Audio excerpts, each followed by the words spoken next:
अज़ीज़ान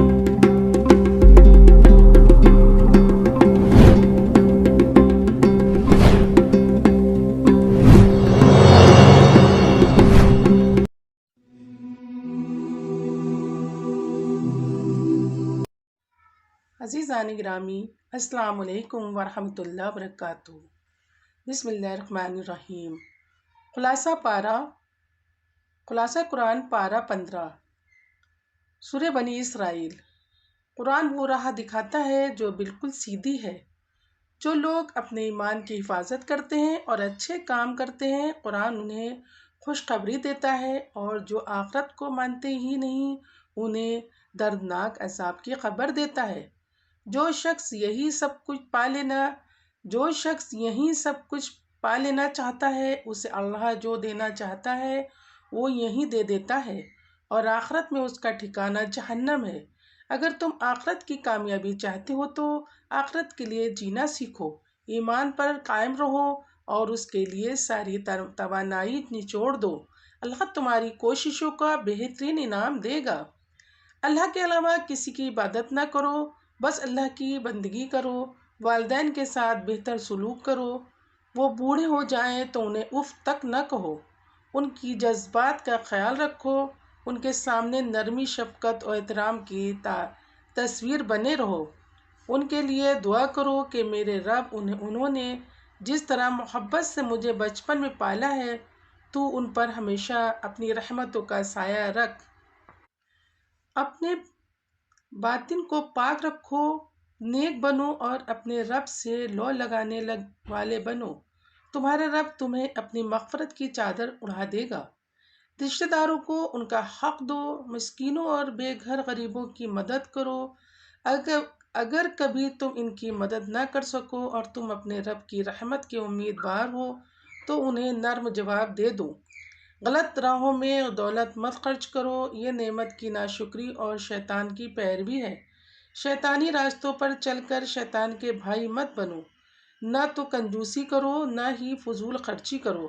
एतदाल की राह इख्तियार करो, इज्जत राहत से रहो। अपनी औलाद को गुर्बत के डर से कत्ल न करो, ये बहुत संगीन जुर्म है। अल्लाह तुम्हें भी रोज़ी देता है और उन्हें भी रोज़ी देगा। जिना के करीब मत भटको, ये बहुत बुरा और बड़ी बेहयाई का काम है। अल्लाह ने इंसानी जान को मुहतरम करार दिया है। किसी को नाहक कत्ल न करो। मकतूल की औलिया भी अल्लाह के हुदूद का ख्याल रखें। यतीमों के बड़े होने तक उनके माल की अच्छी तरह देख रेख करो। उनके माल की तरफ बुरी नीयत से मत देखो। अहद का पास व लिहाज रखो और अहद पूरा करना अपनी जिम्मेदारी समझो। नापो तो पूरा पूरा नापो और तौलो तो ठीक तराजू से तौलो। यही अच्छा तरीक़ा है और अपने नताइज के लिहाज से बेहतर है। जिस चीज़ के बारे में इल्म ना हो, उसके चक्कर में ना पड़ो। अपने कानों, अपनी आँखों और अपने दिल को अच्छे कामों में लगाओ। याद रखो, उन सब के बारे में पूछ गूछ होगी। ज़मीन में अकड़ कर ना चलो। जो अंदाज इंसानों को ज़ेब देता है वो इख्तियार करो। अल्लाह ने तुम्हें हिकमत की तालीम दी है, उस अनमोल तालीम की कद्र करो और अल्लाह के साथ किसी को शरीक न ठहराओ, क्योंकि उनका अंजाम जहन्नम है। ज़बान से वो बात निकालो जो अल्लाह हो, जो अच्छी हो। शैतान इंसानों के दरमियान फसाद डलवाने की कोशिश करता है। शैतान इंसानों का खुला हुआ दुश्मन है। अल्लाह को छोड़कर तुम किसी और को न पुकारो। जिन्हें तुम पुकारते हो वो तुम्हें किसी मुसीबत से नहीं बचा सकते। वो तो खुद अल्लाह के अजाब से डरते हैं, इनकी रहमत के उम्मीदवार होते हैं और उससे करीब होने के रास्ते तलाश करते हैं। शैतान ने ठान लिया है कि वो इंसानों को तबाही तक पहुँचा कर रहेगा और इसके लिए वो अपना पूरा जोर लगाता है। शैतान से बचने के लिए अल्लाह की पनाह में आओ। जो अल्लाह पर भरोसा रखेगा उस पर शैतान का बिल्कुल बस नहीं चलेगा।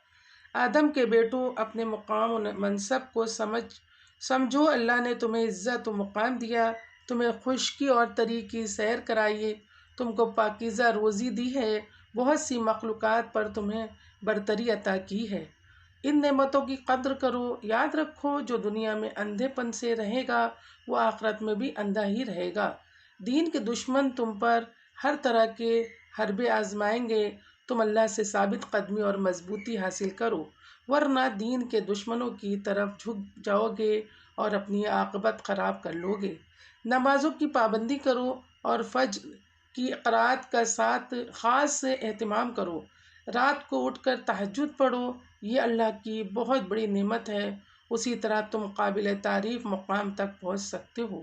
سچائی سے محبت کرو، دعا کرو کہ اے رب جہاں بھی لے جا سچائی کے ساتھ لے جا، اور جہاں سے بھی نکال سچائی کے ساتھ نکال، اور اپنی طرف سے ایک اقتدار کو میرا مددگار بنا دے۔ باطل سے مت ڈرو، یقین رکھو کہ جب حق آ گیا ہے تو باطل کو اب مٹنا ہی ہے۔ قرآن مجید سے تعلق مضبوط کرو، اس میں ایمان والوں کے لیے شفا بھی ہے اور رحمت بھی ہے۔ قرآن کو ٹھہر ٹھہر کر پڑھو، قرآن اس طرح پڑھو کہ اس سے تمہارے دل میں نرمی اور سجدے کی تڑپ پیدا ہو جائے۔ رب کی تسبیح کرو، اس کے وعدوں پر یقین کرو رکھو، اور سجدہ ریز ہو کر آنسوؤں کا نذرانہ پیش کرو۔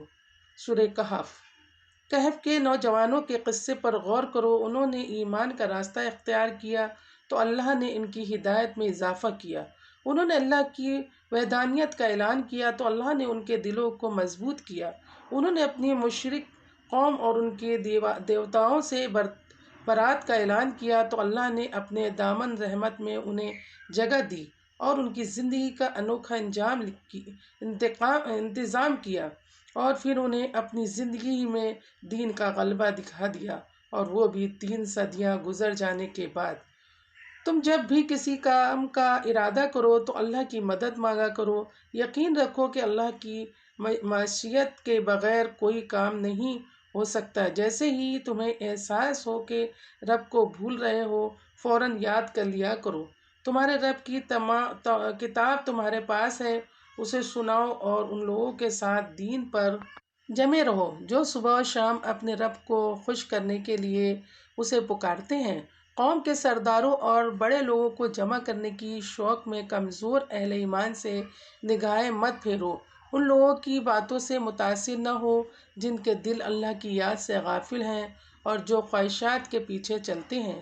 2 باغوں والی مثال سے سبق لو، اللہ کی نعمتوں میں رہتے ہوئے ناشکری اور گھمنڈ نہ کرو، اللہ کے ساتھ کسی کو شریک نہ کرو، کبھی یہ مت سوچو کہ تم کسی چیز پر اللہ سے زیادہ اختیار رکھتے ہو، جھوٹی امیدیں نہ باندھو، اللہ کی دی ہوئی چیزوں کو اللہ کی اطاعت میں صرف کرو۔ تمہارا مال اور تمہاری اولاد دنیاوی زندگی کی زینت ہیں، یاد رکھو دنیا کی زندگی ختم ہو جائے گی اور نیک اعمال باقی رہ جائیں گے، اس لیے فانی چیزوں کے پیچھے آخرت میں کام آنے والی چیزوں سے غافل نہ ہو جاؤ۔